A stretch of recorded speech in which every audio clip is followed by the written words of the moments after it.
Amudaryo tumanining Cholko'l ovulida xalqimizning ko'p asrlik qadriyatlari, iymon e'tiqodi va o'zaro jipsligining timsoli sifatida azaldan ahillik va bunyodkorlikni shior qilgan ovul ahlining xolis niyatlari va fidokorona mehnati mevasi o'laroq No'g'ay Eshon bobo jome masjidining muhtasham yangi binosi qad rostladi.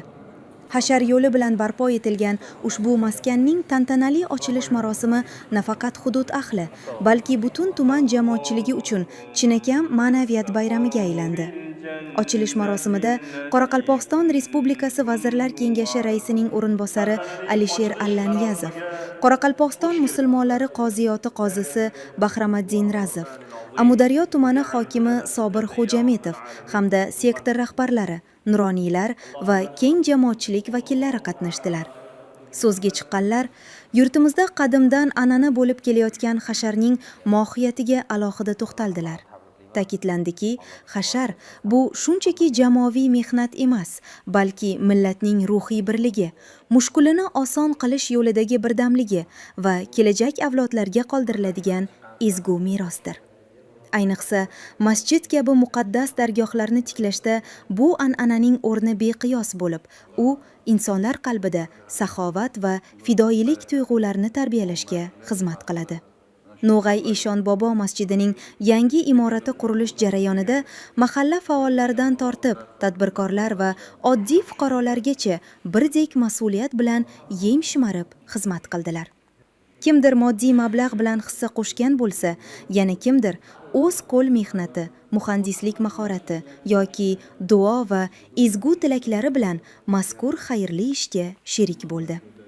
Ochilish marosimi doirasida masjid bunyod etilishida alohida jonbozlik ko'rsatgan, tunukun mehnat qilgan quruvchilar va saxovatpesha homiylarga alohida ehtirom ko'rsatildi. Bir guruh faol fuqarolarga tashkilotchilar tomonidan tashakkurnomalar va esdalik sovg'alari topshirildi. Bu kabi rag'batlantirishlar nafaqat qilingan mehnatning e'tirofi, balki jamiyatda bunyodkorlik ruhini yanada kuchaytirishga xizmat qiluvchi muhim omildir. Muqaddas qadamjolarning obod etilishi, yangi masjidlar qurilishi xalqimizning ma'naviy ehtiyojlarini qondirishga qaratilgan.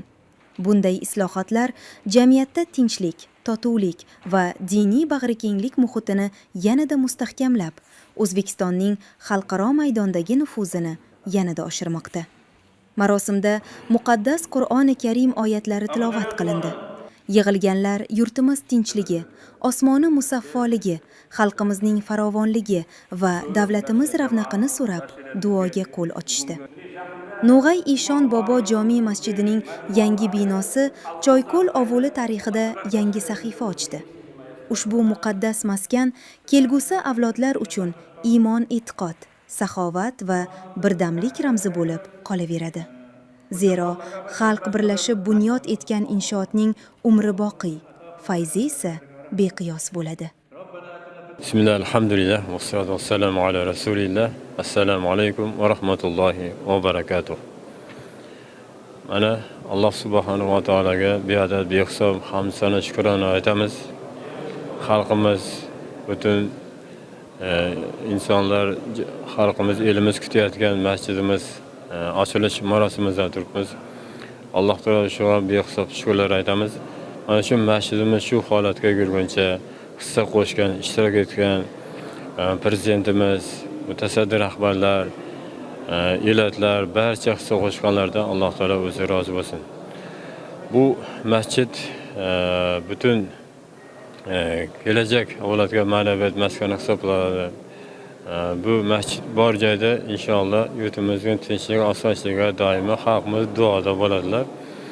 Alloh taolo yana bir bor mana shu masjid muborak bo'lsin, xayrli, barakatli bo'lsin.